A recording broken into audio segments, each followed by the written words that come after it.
Hello students, good morning. Students, having completed the poetry section in this book Flamingo, which is the second part, okay. The first part relates to prose section and the second part concerns to poetry section. So having completed and learned all the poems right from the first to the last one, these are the 6 poems.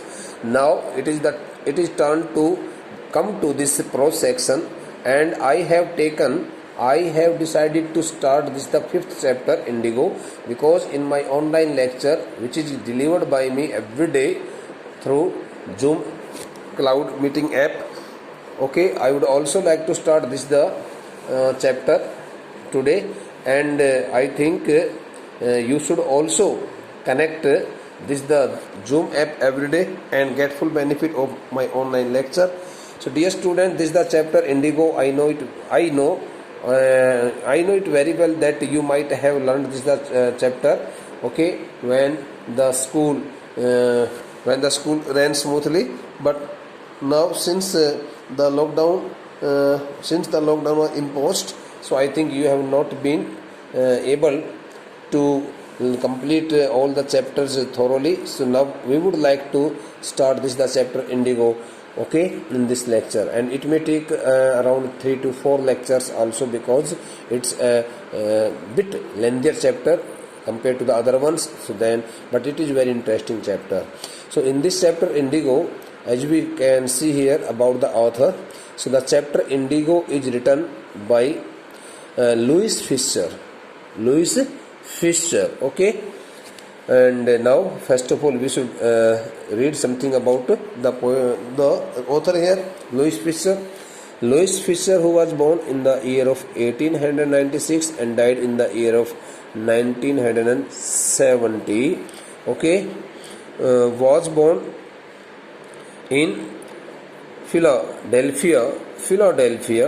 He served as a volunteer in the British Army, Philadelphia, England, okay. So Louis Fischer is an English author, okay, and he belongs to England. Okay.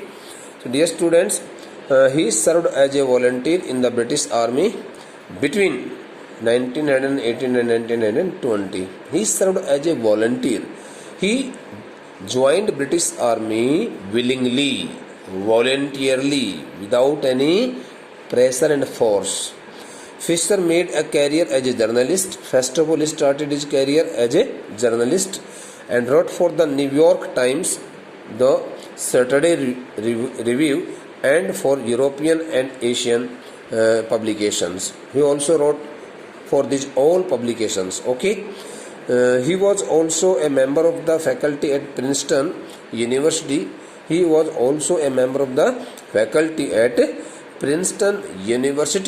The following is an excerpt stands for a passage that is taken from some book, okay, a short passage, and that is used as just like a story, a chapter. An excerpt from his book, The Life of Mahatma Gandhi.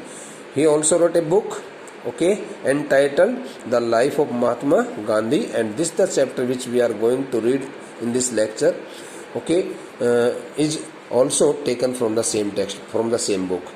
The book has been reviewed, okay, as one of the best books ever written on Gandhi by Times Educational Supplement, okay bete. So now come to the main point.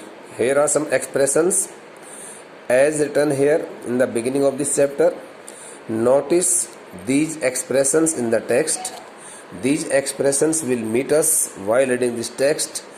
Infer their meaning from the context. Infer from, it is a prepositional verb. It means match their meaning to the context, okay. So now the first word here, it is some misprinted. Urge the departure.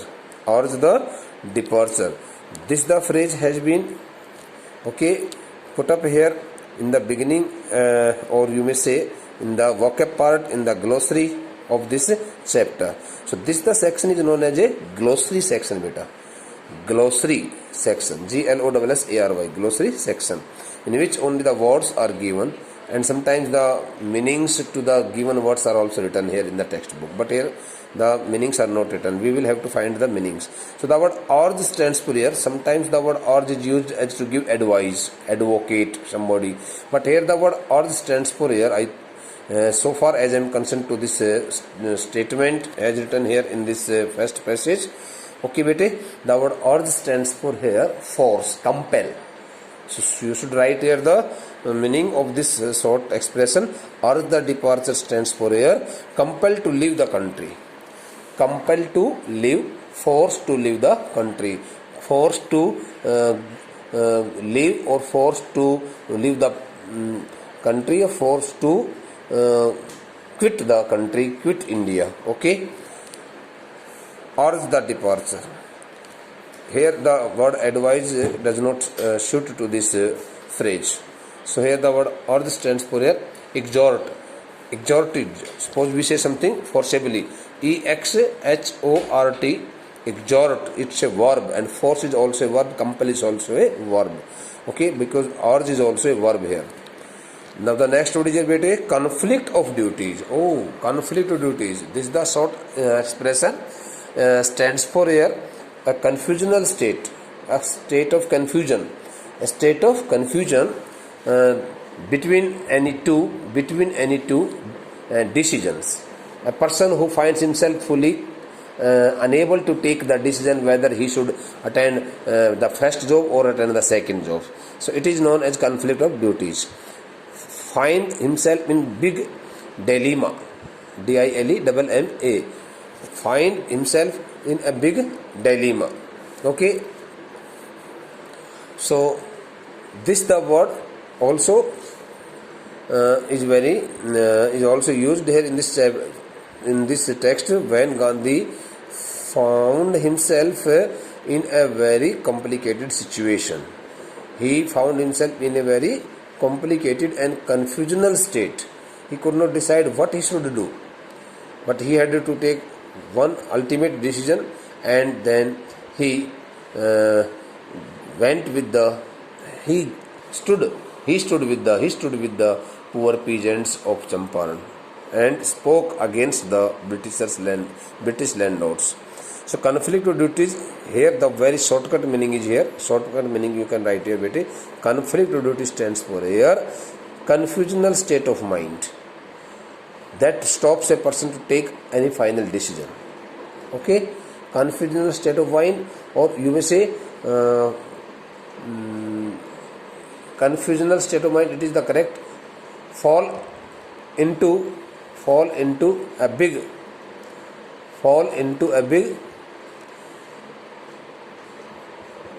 dilemma.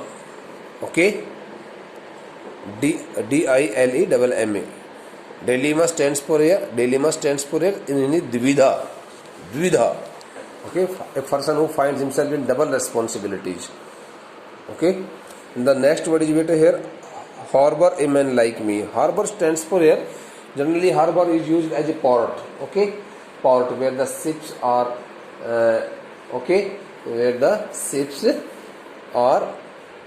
tied securely, anchored also there.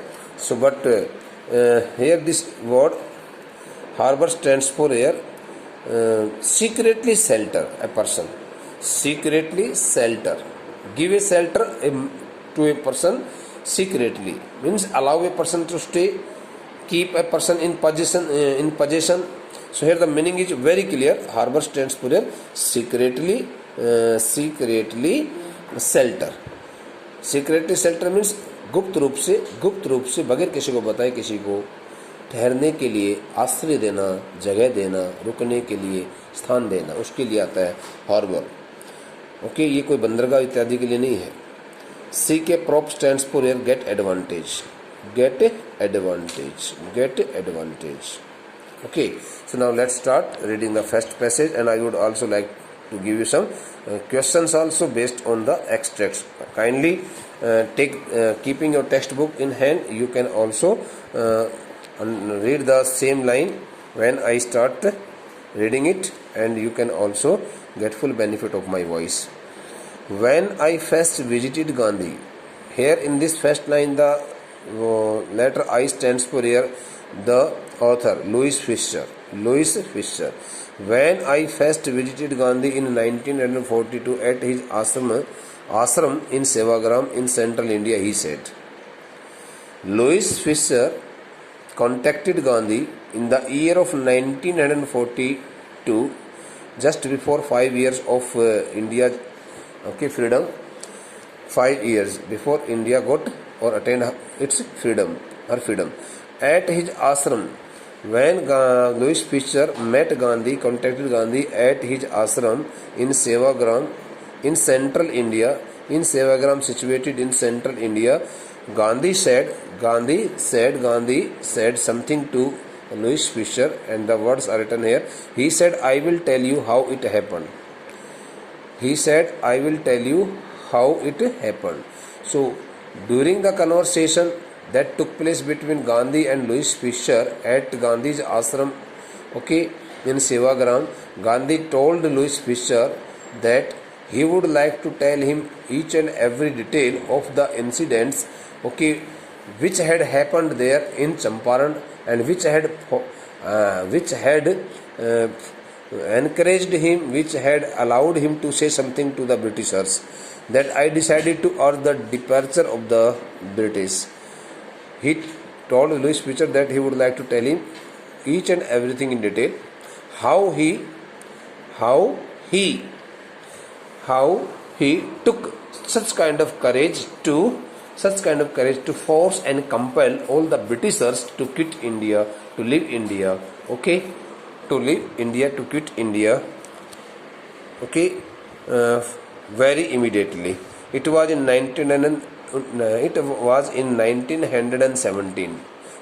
So he also told that it all had happened in the year of 1917.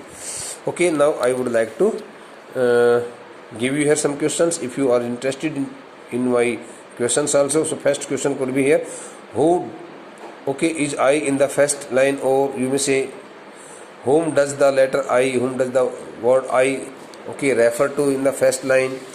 The second question could be here: what did Gandhi tell or say? What did Gandhi tell the speaker of these lines?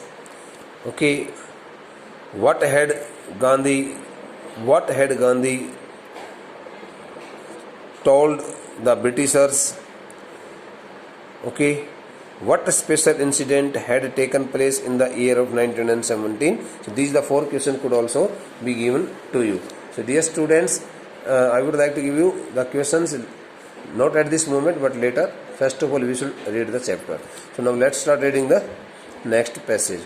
He had gone to the December 1916 annual convention. Convention stands for here a formal large assembly. A formal large, it is generally pronounced as formal, not formal. A formal large assembly, organized in an open place, organized in the open ground. So he had gone, he stands for here Gandhi. Gandhi had gone to take part in the December 1916 annual convention, means large formal assembly, conference of the Indian National Congress Party in Lucknow. The Indian National Congress Party organized its annual conference, annual meeting, in the month of December in 1916 in Lucknow, and Gandhi had also gone there to attend the meeting, to attend the conference. Since he was also a member of All India Congress Party, and he had also joined it. So that's why it was his duty to go to attend that the convention, that the conference. There were 2,301 delegates. The word delegates stands for representatives. Selected and appointed representatives and many visitors. So in that formal assembly, in that large formal assembly, or you may call that in that meeting, public meeting, in that public meeting, general meeting, as organized by the Indian National Congress Party in the year of 1916 in Lucknow. Okay, 2,301 representatives, appointed and authorized representatives from different parts of the country, had also participated in that meeting, had also gathered there, okay, assembled there to take part in that meeting, and many visitors had also come from different parts of the country to attend the meeting, because in those days such kinds of meetings such kinds of meetings left an everlasting impression on the minds of the Indians, and they always waited for such kinds of large gatherings so that they could also hear the voices of different kinds of leaders and the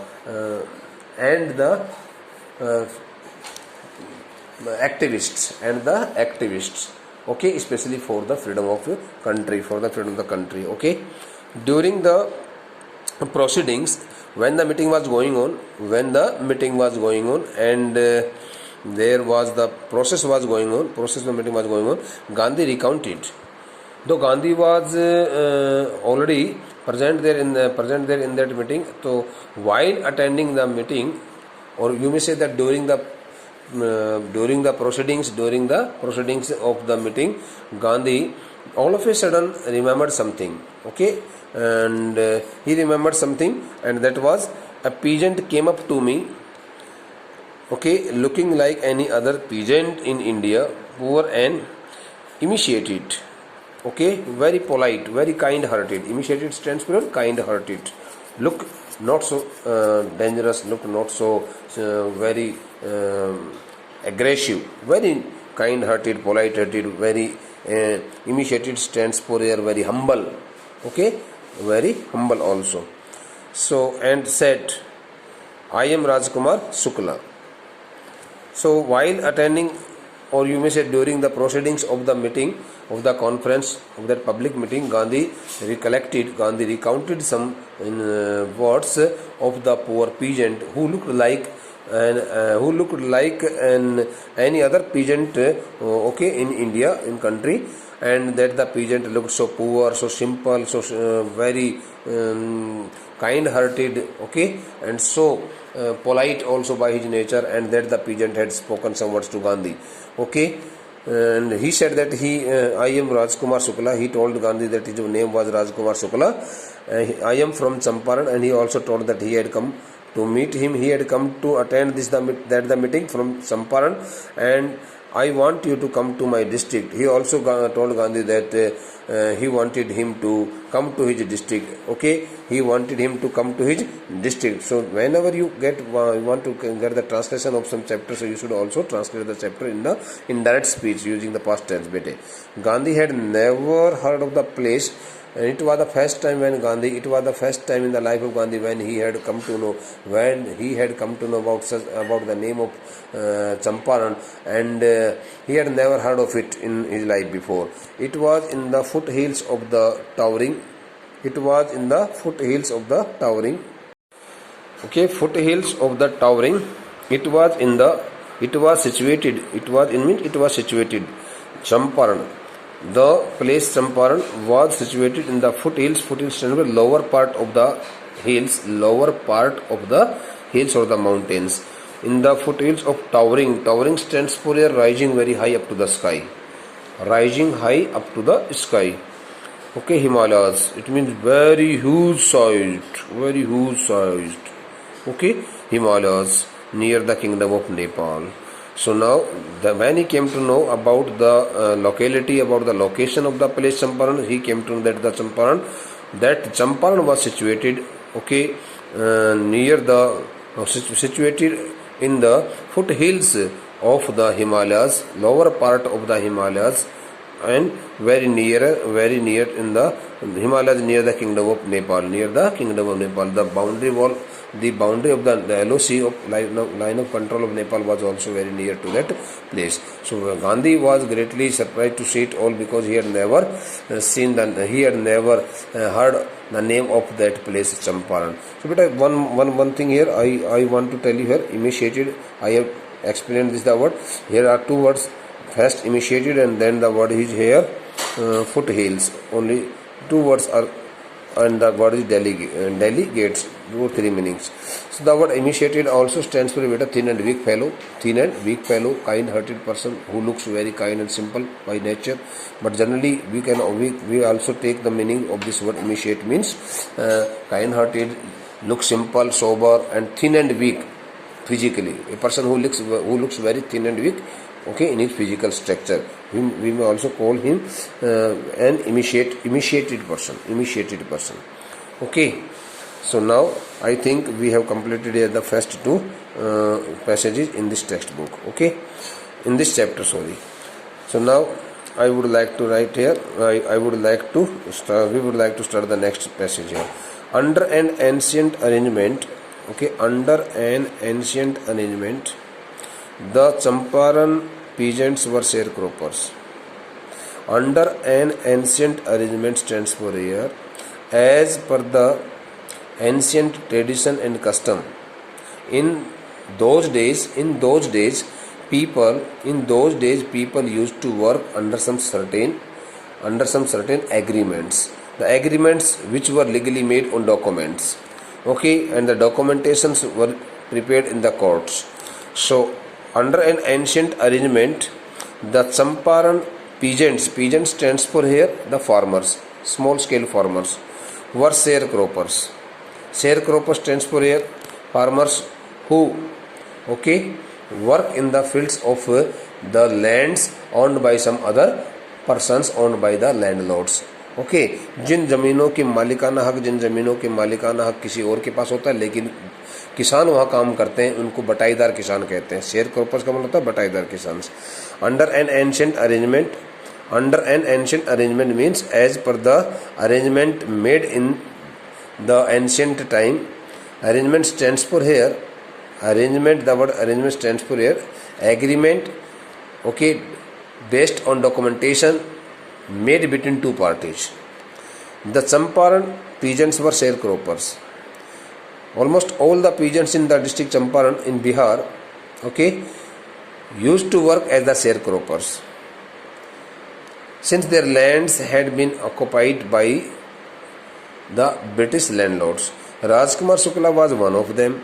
That the person Rajkumar Shukla was also one of those all farmers. He was illiterate. Rajkumar Shukla was not well educated person. He was illiterate. He had not got any formal education, but resolute. The word resolute stands for here strong in belief and determination. Person who is very strong in belief and determination. Okay, unshaken. A person who can't give up his determination, who can't go against his determination. Fully determined person. You can also. He was illiterate but resolute. Rajkumar Shukla, though Rajkumar Shukla was an uneducated person, but he was determined. He was fully determined. Unshaken man. Unwavering. He had come to the Congress session to complain. So he had come from Champaran in order to attend that the All India Congress Party's session, Congress session to complain about the injustice, in order to complain about the injustice of the landlord system in Bihar, because all the peasants in Champaran had been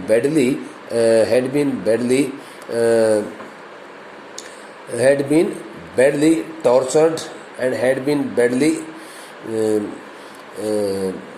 annoyed, with that the ancient arrangement known as landlord system in Bihar. क्योंकि वो जो लोग थे ना, वो किसान लोग जो थे, बिहार प्रांत के चंपारण जिले के जो किसान जो थे, बटाईदार किसान, वो बिहार प्रांत में जिस प्रकार की जमींदारी प्रथा वहाँ पर बनी हुई थी, उस जमींदारी प्रथा को लेकर के बहुत परेशान हो चुके थे, अन्याय सहते आ रहे थे काफ़ी दिनों से। उसको लेकर के शिकायत करने के लिए वहाँ पर अखिल भारतीय कांग्रेस कमेटी के द्वारा जो एक अधिवेशन बुलाया गया था, वार्षिक अधिवेशन, उसमें भाग लेने के लिए वो नहीं आया था, बस केवल शिकायत करने की मानसिकता से आया था। And somebody had probably said, so during his presence there in Lucknow, somebody had also told Rajkumar Shukla saying that he should speak only to Gandhi, not any other person. उसने ये कह दिया था कि तुम्हें गांधी से बात करनी, किसी और से किसी से बात नहीं करनी चाहिए। थैंक यू बेटे, today it is enough, now we would like to read the next part of this chapter in the next lecture. Thank you.